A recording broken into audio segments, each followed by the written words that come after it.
We heard how to fund our businesses, and now we've got to market them. And what a great panel we have for you today. I'm going to turn it on over to Bubba. Bubba. Well, good morning, Denison. Is it still morning? Barely. That's all right. Let me get this on here so I don't drop it. I'm nervous up here. I usually don't speak in front of crowds. I'm usually out there making content. So anyway, how cool is it that the state of Texas chose us to host this event? So that's pretty cool. Yeah. All right, first of all, I want to start by thanking all of you, you business owners, entrepreneurs, community leaders for being here. The fact that you're here shows your dedication and drive, and I appreciate that. They appreciate that. So give yourself a round of applause. All right, we're talking about marketing, AI, and all that good stuff, right? So I'll ask you a few questions out here. Have you ever found that marketing your business can be a little overwhelming? All right, just a little bit? Yeah, I know I have. And are you still trying to figure out AI? What is it? And how does it benefit you and your business? And are you concerned about the data of your business and your customers being breached? If all this sounds relatable, you're in the right place, because this panel is going to real answers from real people that work, with these every day, right? See, I got lost there. All right. Anyway, my name is Bubba Thompson. I'm a local real estate agent here. I wear a few more hats than that. Podcast on Main with Split Window Studios. I do some marketing. Chamber, board of directors, so I kind of do a little bit. So I totally understand everything that we're going to talk about here, because I have the same struggles just like y'all do, trying to figure everything out, because technology changes constantly. The way to market changes constantly. So now I'm going to let the panel introduce themselves and tell a little bit about who they are and what they do, and we're going to start down here with Kyle. Kyle Royal. I'm the Chief Technology Officer for Workforce Solutions Texoma. I don't have a near as impressive resume as the guys before me, but I went through the program. If you're not familiar with Workforce Solutions, they get people jobs, they do training. I went through the training program, came fresh out of college, and I've been here ever since. This year will actually be 20 years. I started out at help desk level and have worked my way all the way up to the top, Chief Technology Officer. And that was a couple years ago whenever Terrence Steele retired from us. So that's my expertise. 20 years. 20 years, yeah. Man, you don't hear that very often anymore. All right, Lisa. Hi, everybody. Thank you for letting me be here. This is a great honor to speak here. My name is Lisa Spurgin. I am a digital media consultant with Sparklight Advertising. I've been with Sparklight for 7 years. We specialize in digital advertising. I've actually lived in Sherman, Denison most of my life. I love the community. I love doing community outreach. I'm involved in the Sherman, Denison community chambers, and also I am on the board for the Texoma Family Shelter. So the community is deep in my heart. So I'm just really glad to be here. Thank you, Lisa. All right, Amy. Hi, I'm happy to be here too.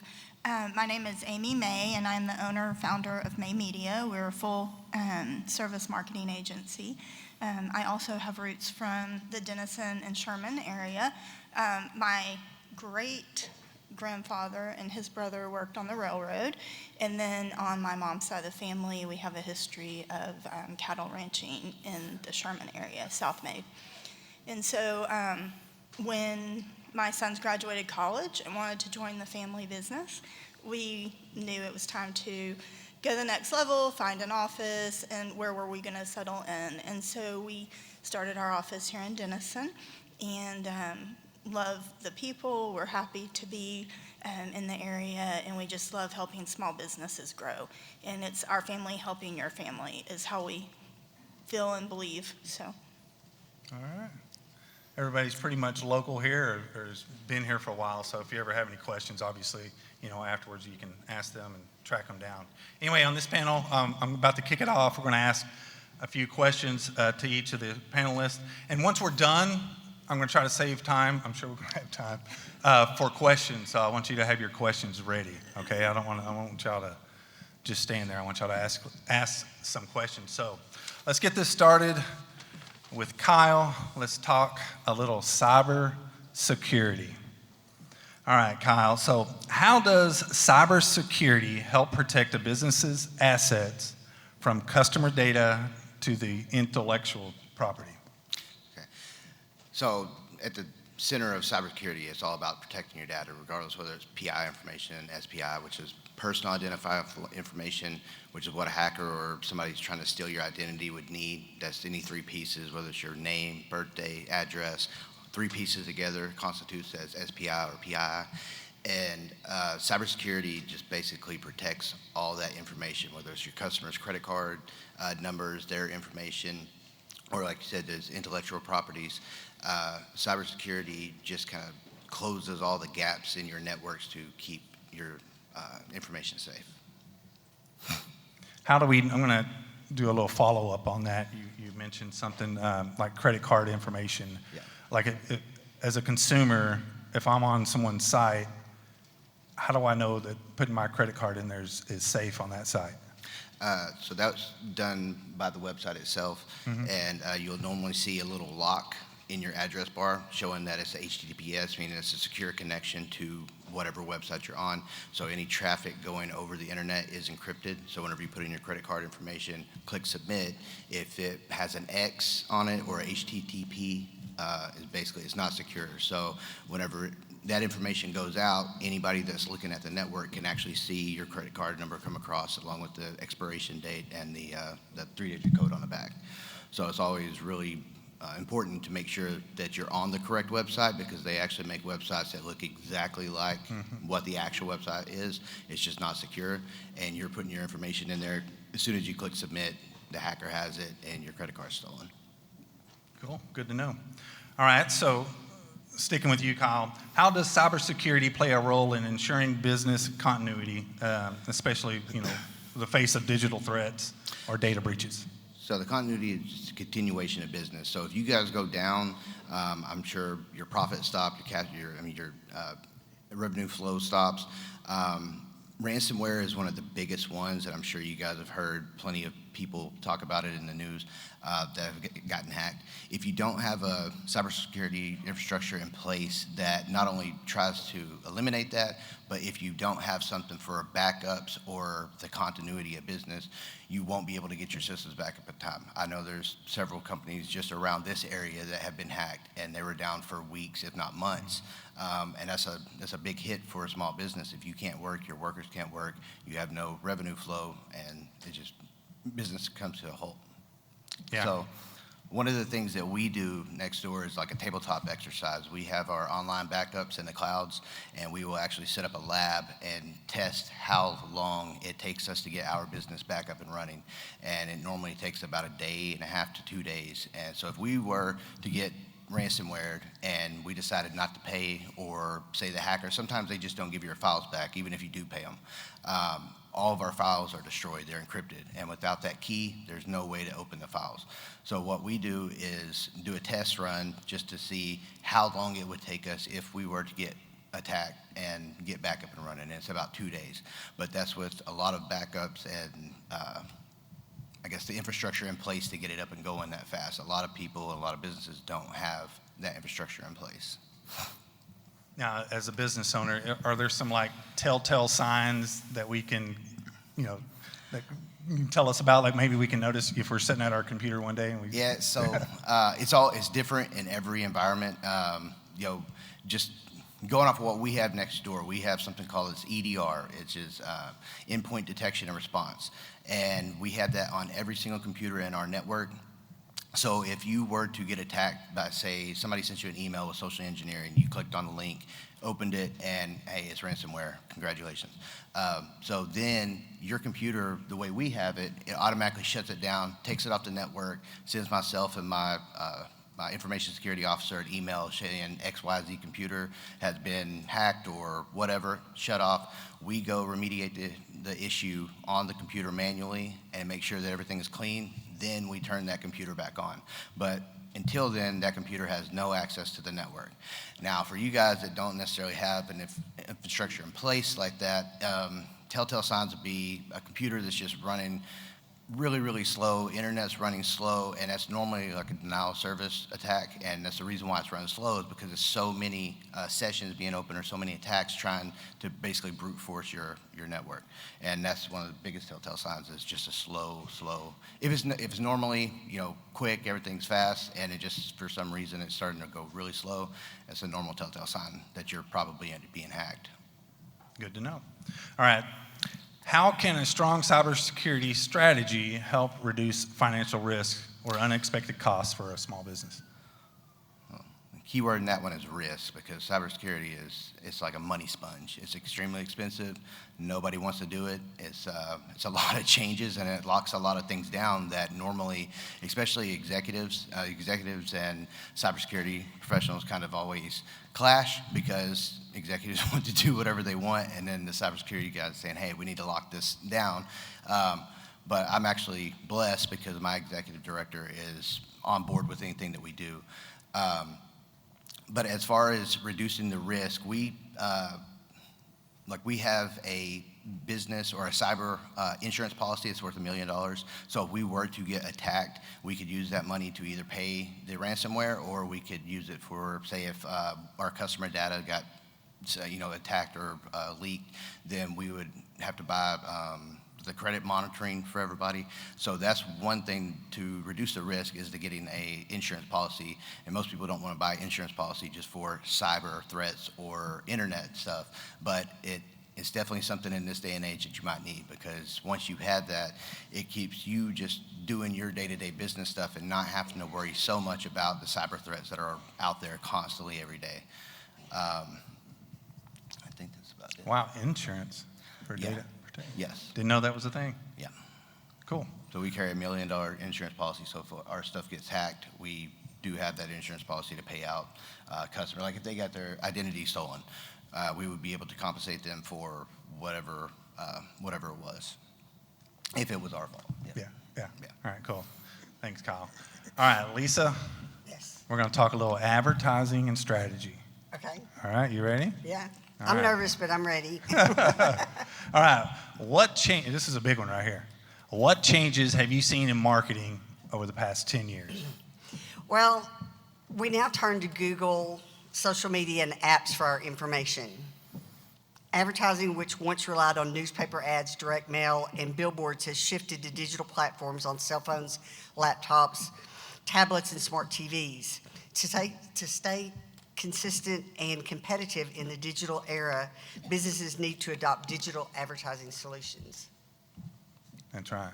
So it's key, right? So everybody, basically what she's saying is, in today's world, we're not driving by to the store, to the shopping. We're hopping online, right? We're Everybody's researching online. first. Before we make that drive, before we hop in the car, we're online searching, and then we'll drive once we find what we want. Exactly. If we don't find it on Amazon, right? Yes. So, yeah.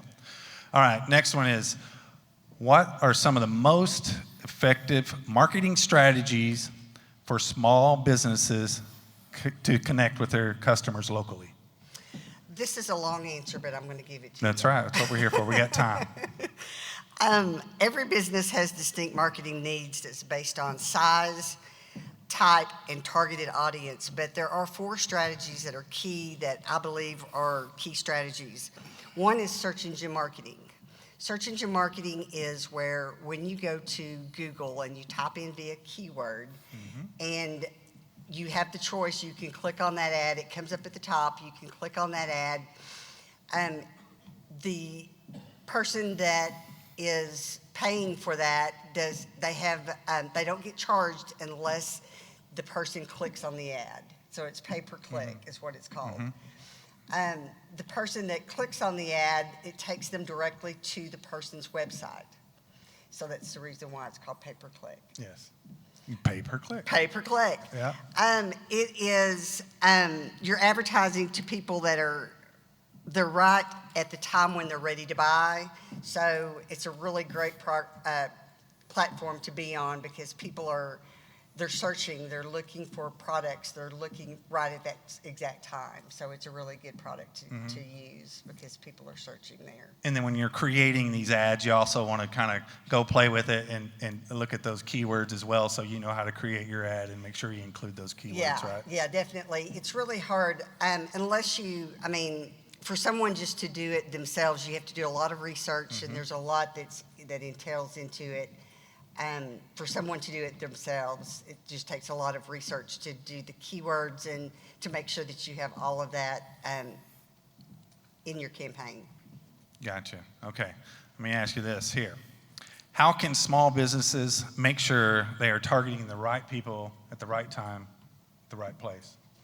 Well, all targeted marketing is very targeted. They can target by behavior. You can target by behavior. You can target by Well, the industry too, right? industry. You can target by what they do for a living. You can target by behaviors, and there's all sorts of things that you can target by as far as targeting goes. So definitely you can target really specific. You can get very specific in your targeting. Yeah, like in real estate, if I'm going to create an ad and do some targeting, I go, I hit, banking, Yes. moving companies, things like that, because if someone's planning on a move, they're researching, for a loan or their moving company or something like that. So I'll make sure I include those whenever I do my ads, and that's, Exactly. Part of targeting ads, right? Am I doing it Exactly. correctly? Exactly. Okay, cool. All right, thank you so much. All right, now, we mentioned AI, which is, the new thing, right, around here. So a lot of us are not familiar with it. I'm just learning about it myself, but, it's a pretty cool tool to use. If you're not using it now, you need to be using it in some capacity. I guarantee it'll help your life.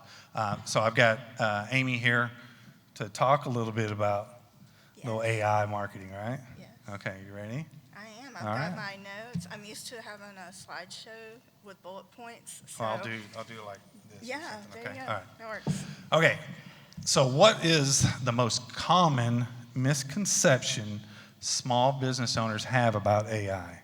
Okay, there's a few. All Well, there's right. a lot, but we'll focus in on a couple, two or Okay, three I'm of them. taking notes. All right.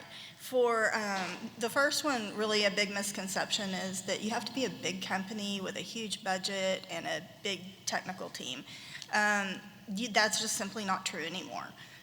Small businesses, even, one-person industries can easily integrate AI into their business. And, you've got ChatGPT, Canva, Magic Studio, just all sorts of automation platforms like Zapier and ClickUp. All of those can help with your business workflows and save you time and allow you to put your energy in other areas of your business. Another one that I hear all the time, and I manage a lot of marketing teams. And one thing that I hear a lot is AI is going to replace human creativity and or customer relationships. And the reality is that AI is here to enhance your team's ability and not replace them. So things like helping your team brainstorm faster, come up with ideas that maybe no one in the circle had thought of, and that idea might trigger another idea. It's great for brainstorming. Automate repetitive tasks, analyze your marketing data. You can do that very efficiently with several different platforms, and it's a lot of fun. And there are prompts you can use to help you, go in and analyze. You upload your data, and then you analyze it by asking, your platform questions about your data. And basically, it just helps with, marketing content, all the common things as well. So basically, the reality is that AI isn't coming for your job. Humans who learn to harness the power of AI are coming for your job. That's the bottom line. Correct, yeah, because if you know how to operate AI and ask it the right questions, I mean, you can, it's crazy what you can do. Prompt engineering. Yes, prompt engineering. So remember that, right? So Yes. that'll be the new, I know down at Podcast on Main, we were redesigning the studio down there and just trying to get ideas. And so I went into, AI and said, here's what I'm looking for. And then it asked me, okay, do you have a photo and measurements? And I submitted a photo and the measurements, and boom. And I said, all right, there's the look we're going for, right? So, be looking for that. Yeah. All right, next question. How can AI help a small business compete with larger companies in their industry? Yes. So it can help in many, many ways. The easiest way to look at that is just what's your bottleneck? Look at your business and say, what is my bottleneck? Mm-hmm. And find a tool that's going to help you with that bottleneck and help you be more efficient in what you're trying to do.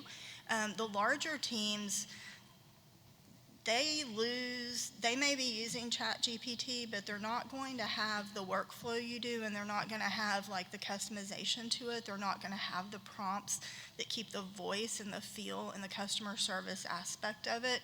So in many ways, it makes a small business way more powerful than a large business, because you have the ability to harness that tool. And they're coming out with tools in every, they're getting more and more industry specific. Even in our marketing agency, we have very specific tools that just aren't common knowledge. People don't know about them.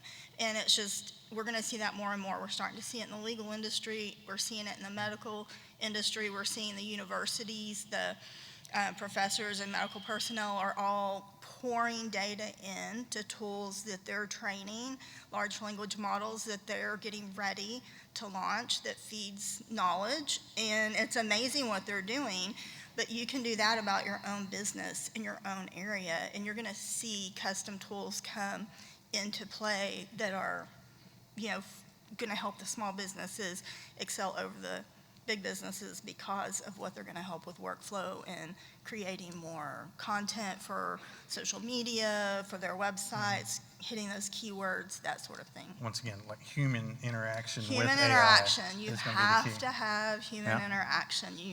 You just can't tell ChatGPT, I want this, and take it and copy and paste it. Mm-hmm. That's true. So, yeah. Yep.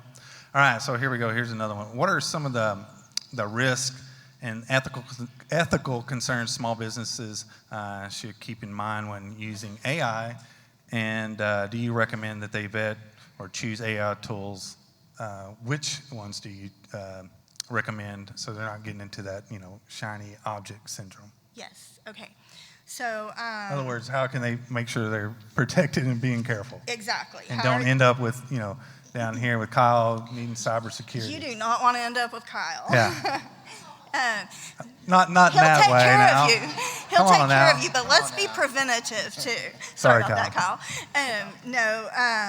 But I've had plenty of clients end up needing the services of Kyle, and it can be devastating to their business. So, basically. But not after Kyle's done. But not after Kyle's done, okay. because he's going to work a miracle. So no, it's a really important question. And like I was mentioning, you can't copy and paste. You get one first impression. And so you need to read before you copy, and you need to edit before you paste.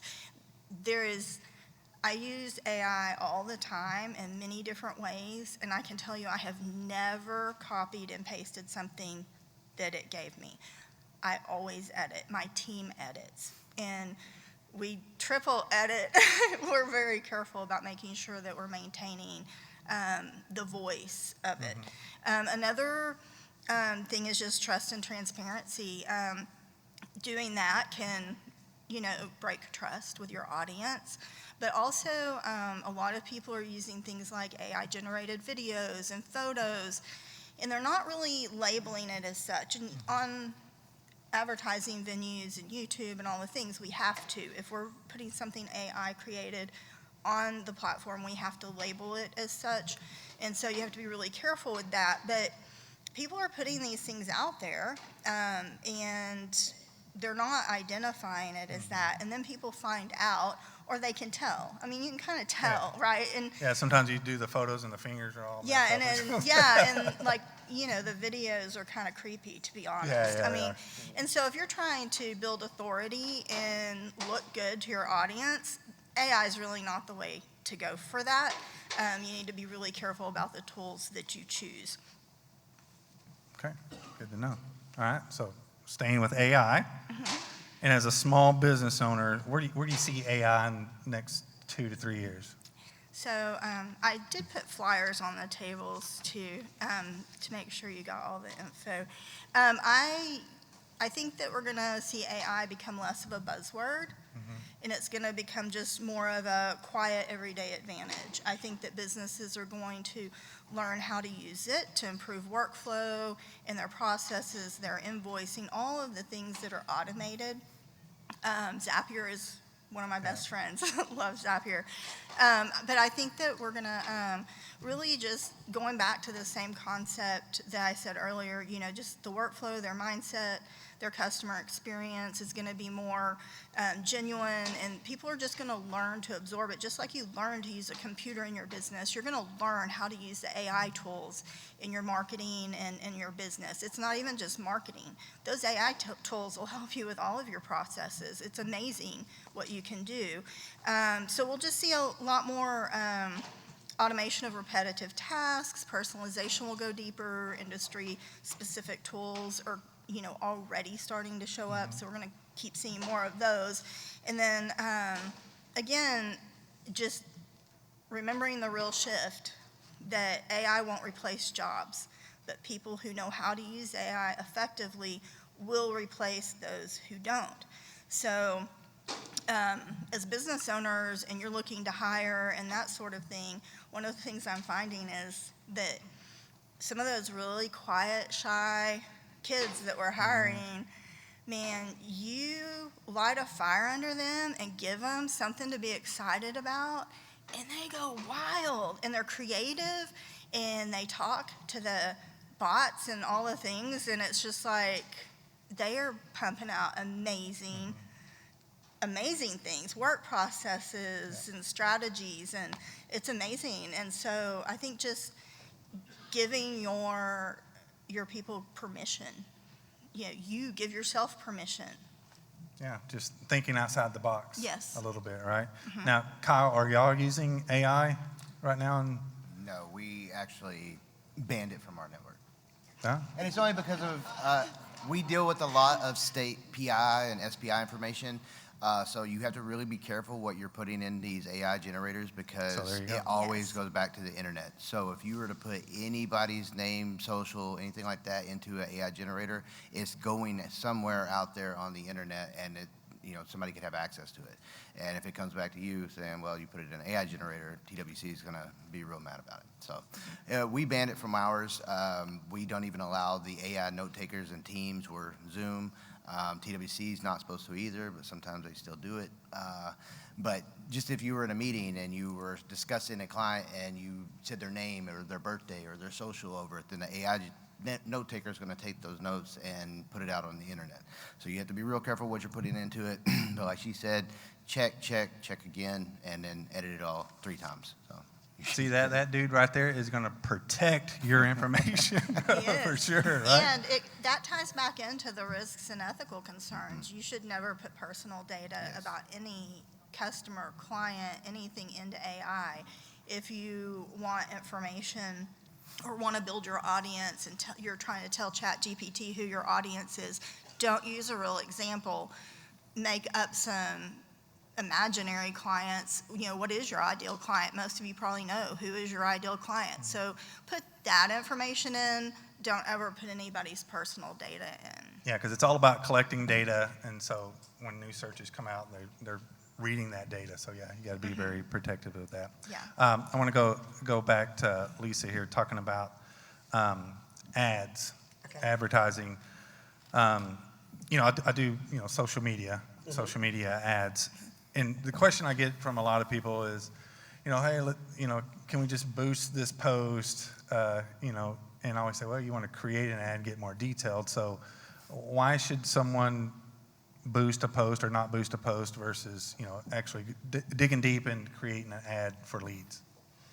They're both good. Boosting a post and doing advertising are both good. They're just different. Boosting a post is more, most people will use a post to boost, and in advertising, they're creating a new ad to advertise with. Also, you can't get as detailed with your targeting whenever you boost. You can get much more detailed with your targeting when you advertise. But boosting is normally boosting the actual post, and advertising is creating a new ad and serving that ad on Facebook. Yeah, and then you can create a lead for them, and then when someone actually is clicking on there, filling it out, then you actually get their information. I kind of look at boosting like a postcard. Like when you send out a postcard, thousands of them or whatever, you don't know if someone's actually reading it or if they're just throwing it in the trash. Unless you put a QR code on there, and that's what I usually do, is make sure they go there and it links them to them. But that's kind of how I do look at that as far as advertising there. So now we're getting close to our end of our panel. So I do want to open this up to audience questions. I know, please tell me you have some questions. There we go, right here. All right. State your name, where you're from. Dallas Telegraph newspaper. My name is Sergey, and thank you for Emmy and Lisa for valuable feedback. However, give me the samples of very specific cases of your clients when you was using AI, and if you switch from human interaction or human creation of the content to AI. Specific samples, please. Okay, I can do that. So take, for example, we have a law firm that we market, and we have an AI agent on their website. And so, when you're dealing with an audience, you have the same thing as this room. It has multiple personalities. Some people want to call, some people want to email, and some people want to chat. And so the chat bots, the AI agent, it talks in depth with the people, and we program that to give it the information to answer their questions. And so it's programmed so that when people ask, and then our chat bots, our agents also ask them questions, because one of the first things we want to do on a lead is capture this person's name, phone number, and email address so we can track them back down and convert that lead. And so in that case, what we do is we have the AI agent is asking questions, it's interacting, giving them answers, asking questions. And then when it reaches a certain point in the conversation, that AI agent knows whether this is a qualified lead. Can our firm help this person? If so, it says, let me try and connect you. And it tries right then to connect. And then if not, then it'll say, let us send you to our scheduler to schedule a call, because this particular firm talks with people even if they're not going to be qualified, to give them some tips and what can they do, or refer them out to somebody else. So that's an example of, it increases leads and timing. People want an answer when they want the answer. And so it gives them information, even if it's 1 a.m., it gives them information to get them started. There you go. So I just want to say, Kyle, thank you for being here and talking about cybersecurity. I wanted to give some information.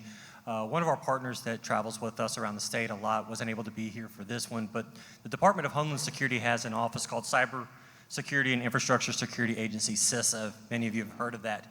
They actually do free high-level assessments for small businesses. Small businesses, you're always looking for free. You're trying to keep yourself protected. We can get you that information. Our office works with them very, very closely. We also have the Texas Department of Information Resources. Tony Sauerhoff works with us a lot and travels with us many, many times too. So you've got some great resources here at the state level and at the federal level that are free to you, that can help you protect your company in the cybersecurity sector. Thank you. Thank you, sir. Yeah, we just use CISA for a free penetration test on our network, so they do great work. and it's free. All right, who we got? Hey, how you doing? Tony Dean with DSB Worldwide. I've been building websites since '94, launched a lot of businesses in the area. Just want to make a couple of statements. One, I've been using ChatGPT now for a few years, and it's incredible. I use it in a lot of different ways, from writing blogs, FAQs. I even asked it, hey, can you keep a secret? And it said, no, I cannot. So make sure you remember that. Yeah. So I wanted to make a statement to Tony Kai earlier. I'm planning a webinar for our proctors online, and I asked ChatGPT to help it out. It laid out all the slides for the slideshows. It gave me all the content, the news, emails I need to send out.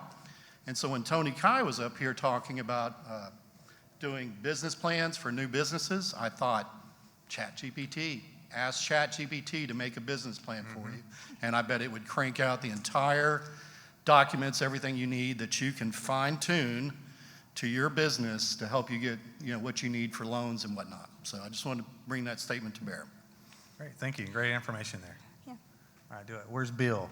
Where is Bill?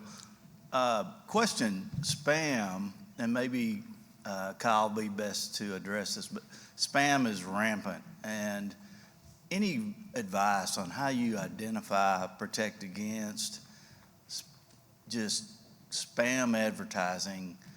What can you trust? It's almost as if any number I get on my phone that's not already in it, I just completely ignore.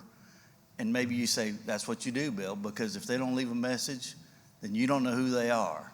If you get a email that seems to be legit, it could be a brain trust email. How do you know what is real and what is just a bot or is a trap? It really all comes down to training. We actually do simulated phishing attacks monthly, and I know our guys in the back there workforce, they hate them. They click on any links or pictures or videos from those, they get stuck in a clickers one, clickers one, and they have to do more training. If they click on more, they get stuck in the clickers two training. And so they can continually do training until they get to the point where I get emails probably 10, 15 times a day, hey, is this legit? And that's a good thing. They're not clicking on stuff, they're actually asking, or they're just, we have a notification button put into our Outlook that they can notify me instantly. They just click the button, it sends the email to me. I will look at it, confirm the links are correct, and then I'll send it back to them, or I'll say, no, that was a threat, so good job. As far as phones, I'm the exact same way. If you're not my phone number or phone book, you're not getting answered. So leave a message if anybody calls me. But as far as like the email spam, those are just policies set up with your email provider. So I don't know if Office 365, they have a very robust spam policy that you can fine tune and get real granular with who you want to be able to email. If you know specific domains or specific IP addresses that are spamming you guys, you can just block them completely.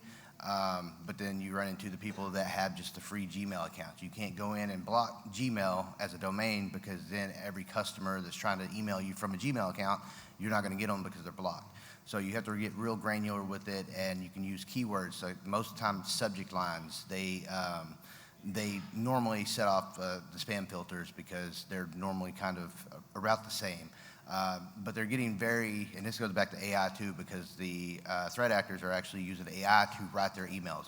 Used to, you'd be able to read the first sentence and be like, nah, that's definitely spam. Now, this, AI has perfect vocabulary, perfect grammar, and everything looks legit. And they will go out and get the logos and stuff from the companies that they're trying to spoof, and everything looks great. So if you don't have that training and the social engineering training to show that, this is a scam, then you might fall victim to that. One thing I do, like emails, if I don't know, I kind of look at the email address that's coming in, and you can kind of tell. Yeah, so that's another good thing. So if you get somebody from John Doe, but the email is a bunch of random numbers and letters or something or if you get something from somebody you know, say Janie Bates, and the email is some weird, email at Gmail, you obviously know that it's not them. So normally the red flags are also the links. If you get something that says you've been invited to a Teams meeting by, XYZ, if you just put your mouse over the link and let it actually show you what the link text is, it'll obviously show you that's not going to a Teams meeting, that's going some weird website. That's a huge red flag. Like I said, grammar and vocabulary used to be a huge red flag, but with AI, it's not as much anymore. But yeah, just check out those red flags. Just be cautious. Don't click on things, even if it's from somebody you know, especially if it's an unwarranted email that just came out of the blue from somebody you might know that is, invoice or something to that effect. Just, it's normally a threat. Thank you. All right, next question. I'm Michelle Haynes with Michelle Haynes Content Solutions, and this question is probably mostly for Amy, but maybe also for Lisa. When you collaborate with your AI assistant, even though you did the whole editing and human in the loop process, do you have clients who are like, oh no, you used AI, I don't even want it? Do you have clients who are like just so AI averse or don't use it at all? No, we don't. Basically, we are really careful about what we feed into AI, and we give really engineered prompts. And when it comes out, we edit it, and it usually goes through several team members before it actually goes to the client or to me for approval. We have originalities.ai, and we do run our content through that to make sure there is a good balance of human and AI in it. But the customers themselves, they don't have pushback? They don't. Okay. And we interview them a lot for the blogs, and we also do SEO, so we also know what we're trying to achieve. And so we're really careful with following the plan. We're looking at the plan, we're looking at the overall plan, we're looking at the goals. So everything we feed in is really specific. It's not just like, I need a blog for, car accidents, or I need rat infestation or whatever. Like, we communicate with our clients, and we're watching their SEO, we're managing their websites, we're in charge of the marketing plan. So we're looking at the big umbrella, and we know what those goals are, and we know what season, we run into issues, and so we are just on that. And so what we're feeding in is very specific. It's not so general. I think if you were not engineering the prompt deeply enough and intentionally, I think you could run into a problem with clients, because it would be very AI-ish, and it wouldn't be as custom and powerful. The powerful material comes out of what you put into it affects what you get out of it. And so with our team, we're putting a lot into it, and then so we're not experiencing that, but we have all those protocols in place to try to prevent that as well. Thanks. Sure. Hurry up, teacher's coming. Ross, are we just a comedian joke, or are we good? Actually, this is a weird mic. This is not a joke. I'm glad you recognize that about me, Bubba. As somebody who has worked with a lot of clients in advertising, I think one of the main issues I've seen with people is the lack of knowledge for what products to buy when going through the business funnel. So I'm wondering if you guys could just share with the audience, like from awareness all the way down to purchasing, what you would be wanting to look for in your product digitally. Okay. First, it's going to depend on the industry people are in, right? That's going to matter. And go back to that bottleneck. What is your bottleneck? And start right there and find an AI tool that hits that bottleneck. But I did put AI tool vetting checklist for small businesses on your table. And I know some tables probably have more and some have less. There's plenty of these floating around on the tables. And that's going to be a good indicator. Like, the notes on there, because I know we're out of time, the notes on there are going to help with that, as well as the AI adoption checklist that kind of guides you with how to integrate it into your business and how to look for those tools. My website's on here. You can also, if you have a specific industry you're looking at or want to connect, you can email us through our website, and it will goes to our to part of our team, not our entire company, but it goes to myself, Jordan, and Mason, and one of us can answer your question. Okay. Thank you. Thank y'all. Thank y'all for your questions. Thank you for your time. And our time is up. We made it. Thank you for moderating. All right. That was really great.